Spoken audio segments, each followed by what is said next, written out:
Hey there, Python programmers. Today we're going to talk about decorators. So, as I've mentioned previously, decorators are really just some fancy syntax for a closure. So, if you don't know what a closure is, you're going to want to check out my video on closures. Again, we're going to kind of have to make a closure here, and then we'll talk about how we convert that to using a decorator. So I want to make a timer decorator or timer closure. I'd say this is one of the most useful closure functions you can make. Again, any function you want to time how long it takes to execute, you could just use this closure. So what we're going to need is we will need the date time object from datetime. So while this does look a little silly, in the datetime library, there are multiple things. You can get a date, you can get just a time, and you can get a date time, which has a date and a time. We're going to want datetime.now. While we're importing from time, let's also import sleep. This is just going to kind of help us test our decorator because, again, some of the functions we're writing might go so fast we don't even know how quickly they ran. So we'll pause for like half a second, and then we'll see that it like took half a second and a little bit of change. Cool. So those are the imports we need. Let's do def timer. Timer needs to accept a function. Boom, in our function. Again, we need to return another function. Now, this inner function doesn't really have to have a great name. Again, we're really never going to use it except returning it. Convention would say inner or wrapper. Those are two pretty popular ones. All right, so the first thing we'll want to do is take a timestamp. Start equals a datetime dot now. Datetime dot now is just takes a timestamp to like a millisecond of right now. Next, we'll want to run our function. A lot of times we might want to save it to a result. Again, we might need to print our result.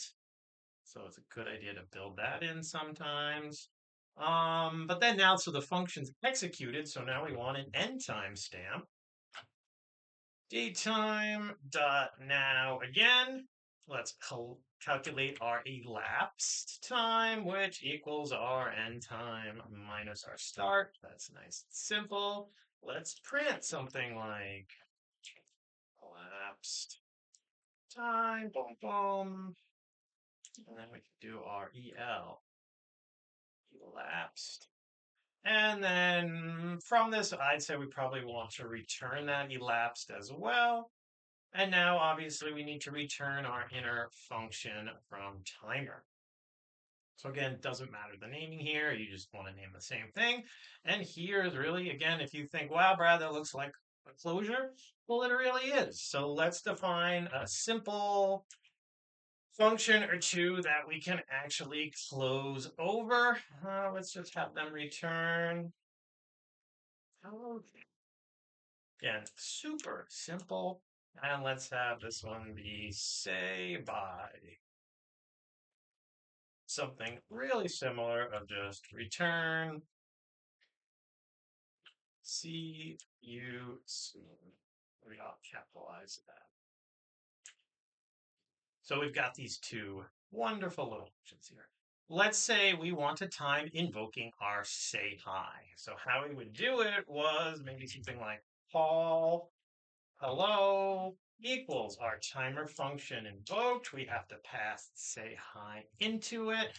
Again, very important to not invoke say hi. This needs to just be a reference to the say hi function.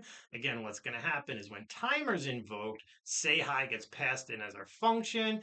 It gets saved as the function invoked here, returned as inner function, and then only once our closure gets invoked would that function be ran. So a little reminder on how that closure works. So let's say we want to actually now see the results. Again, it's a return. So we're going to need to print invoking call hello invoked. If we give this all a run, let's see what we've got.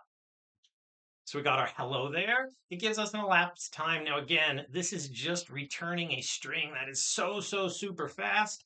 That's why let's go ahead and use sleep to just slow these down. So we'll sleep.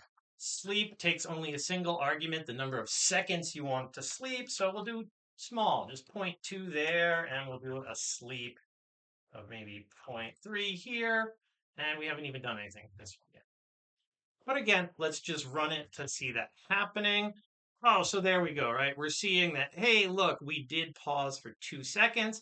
Now this little, remainder, that's the time that that function is running. And again, we aren't seeing it previously because of how much our values are being rounded to. So, hey, now we can kind of see it.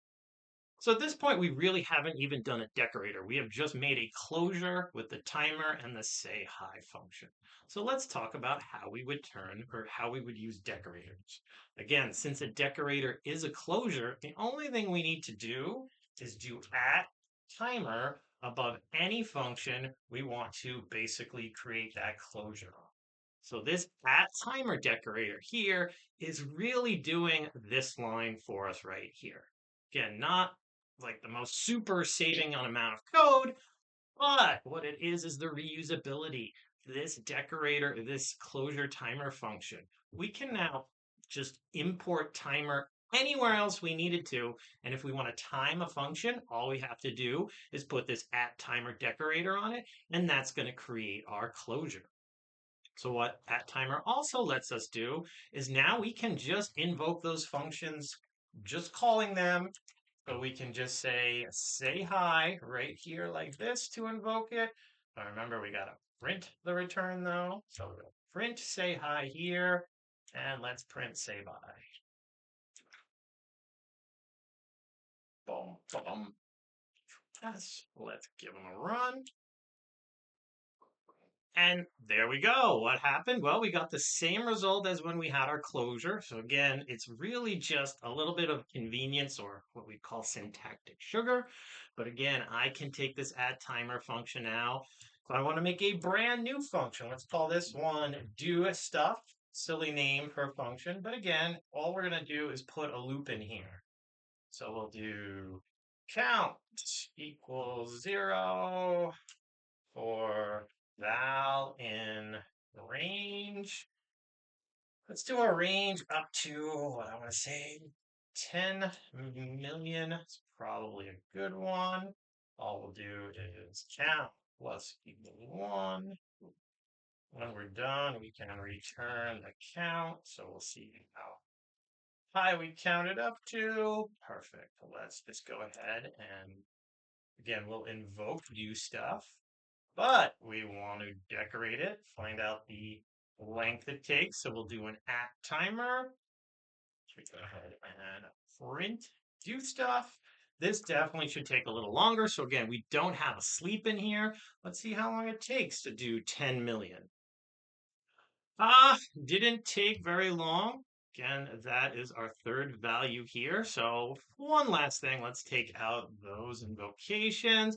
We'll just make it a little bit higher. Let's see how long it takes to loop through 100 million, right? That's 100 million. Yeah.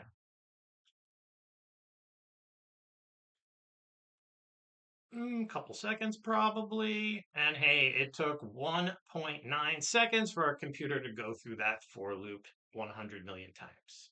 So decorators, pretty cool stuff. Again, we can define our own. Now, one of the reasons why I did want to talk about decorators is that there are built-in decorators that are already existing that we can use and we don't have to define them. There are a couple of those with our class syntax. So like we are headed to those. So that is a reason to talk about these. I'm going to do another lecture on decorators coming up next. That's just going to talk about passing arguments through because we can do that and that might become important. Hope you enjoyed this first lecture on decorators though. Please like and subscribe and I'll see you back here soon.